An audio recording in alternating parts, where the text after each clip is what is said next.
Tata group के stocks में आज अचानक सेलिंग क्यों आ गई? टीसीएस लगभग 5% तक गिरा और टाटा के कई बड़े स्टॉक्स भी प्रेशर में आ गए। रीजन है एन चंद्रशेखरन का टाटा सन्स के चेयरमैन के पोस्ट से स्टेप डाउन करना। लेकिन यहाँ सबसे इंटरेस्टिंग बात यह है, चंद्रशेखरन कल टाटा से जा नहीं रहे, तो फिर मार्केट इतना नर्वस क्यों है?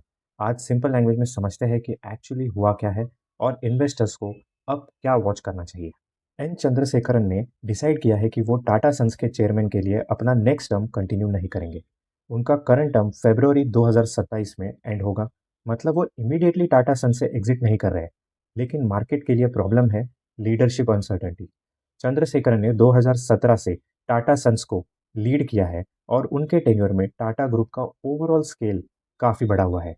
इसलिए इन्वेस्टर्स के लिए अब सबसे बड़ा क्वेश्चन है, फरवरी 2027 के बाद टाटा ग्रुप को कौन लीड करेगा और ग्रुप की फ्यूचर स्ट्रेटेजी क्या होगी। लेकिन स्टोरी सिर्फ चेयरमैन के चेंज की नहीं है। इसके पीछे टाटा ट्रस्ट और टाटा सन्स के बीच कुछ इंपॉर्टेंट स्ट्रेटेजिक डिफरेंसेस भी है और यही पॉइंट मार्केट को सबसे ज़्यादा कंसर्न कर रहा है। चलिए समझते हैं।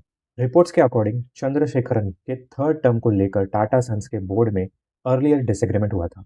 टाटा ट्रस्ट जो टाटा सन्स में अराउंड 66% स्टेक होल्ड करता है, डिस्कशन में टाटा सन्स की potential listing, loss making businesses जैसे एयर इंडिया, कैपिटल एलोकेशन और ग्रुप गवर्नेंस जैसे इश्यूज इंपॉर्टेंट रहे हैं।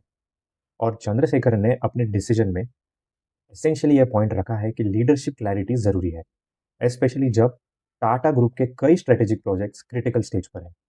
तो मार्केट इसे सिर्फ एक इंडिविजुअल के एग्जिट के रूप में नहीं देख रहा। मार्केट ये देख रहा है कि टाटा ग्रुप का फ्यूचर लीडरशिप और डिसीजन मेकिंग क्या होगा। अब सवाल यह है, इसका impact TCS, Tata steel, Tata Motors जैसे लिस्टेड स्टॉक्स पर क्यों? सिंपल लैंग्वेज में अगर समझना है, स्टॉक मार्केट फ्यूचर को प्राइस करता है। अगर इन्वेस्टर्स को लगता है कि लीडरशिप ट्रांजिशन की वजह से स्ट्रैटेजिक डिसीजन में अनसर्टेनिटी आ सकती है, तो शॉर्ट टर्म में सेलिंग आ सकती है। टीसीएस पर रिएक्शन स्पेशली इंपॉर्टेंट है because it is one of the largest and most valuable listed Tata companies. लेकिन एक इंपॉर्टेंट पॉइंट, टीसीएस का day to day business directly chairman के रेजिग्नेशन से सडनली खराब नहीं हो गया है। इसलिए आज का फॉल इमीडिएटली बिजनेस फंडामेंटल्स की कोलैप्स समझना सही नहीं होगा। तो इन्वेस्टर्स को क्या करना चाहिए? पैनिक सेलिंग नहीं। अगर आप ऑलरेडी टीसीएस या किसी टाटा कंपनी में इन्वेस्टेड है, तो सिर्फ आज की प्राइस मूवमेंट को देखकर डिसीजन लेना अवॉइड करें। इंस्टेड नेक्स्ट फ्यू मंथ्स में तीन चीजें क्लोजली वॉच करें। नंबर वन, टाटा सन्स का सक्सेशन प्लान, कौन नेक्स्ट चेयरमैन बनेगा और ट्रांजिशन कितना स्मूथ होता है। नंबर टू, टाटा ट्रस्ट और टाटा सन्स की strategic alignment, specially listing, capital allocation और न्यू बिजनेसेस जैसे इंपॉर्टेंट इशू पर क्या डायरेक्शन निकलती है। और तीसरा, इंडिविजुअल कंपनीज के फंडामेंटल्स, टीसीएस के केस में revenue growth, margins, deal wins और एआई रिलेटेड बिजनेस ग्रोथ देखेंगे। बिकॉज अल्टीमेटली लॉन्ग टर्म में स्टॉक प्राइस को बिजनेस परफॉर्मेंस ही ड्राइव करता है।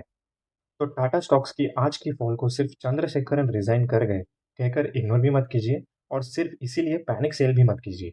अभी सबसे इंपॉर्टेंट वर्ड है अनसर्टेनिटी। और अनसर्टेनिटी कब खत्म होगी? जब टाटा ग्रुप का नेक्स्ट लीडरशिप स्ट्रक्चर और फ्यूचर स्ट्रैटेजी क्लियर होगी। आपके हिसाब से चंद्रशेखरन के बाद टाटा ग्रुप के लिए सबसे इंपॉर्टेंट चैलेंज क्या होगा? कमेंट करके जरूर बताइए। ऐसे ही सिंपल लैंग्वेज में स्टॉक मार्केट को सीखना चाहते हो तो प्लीज इन्वेस्टिंग को सब्सक्राइब करें और चैनल से जुड़े रहिए।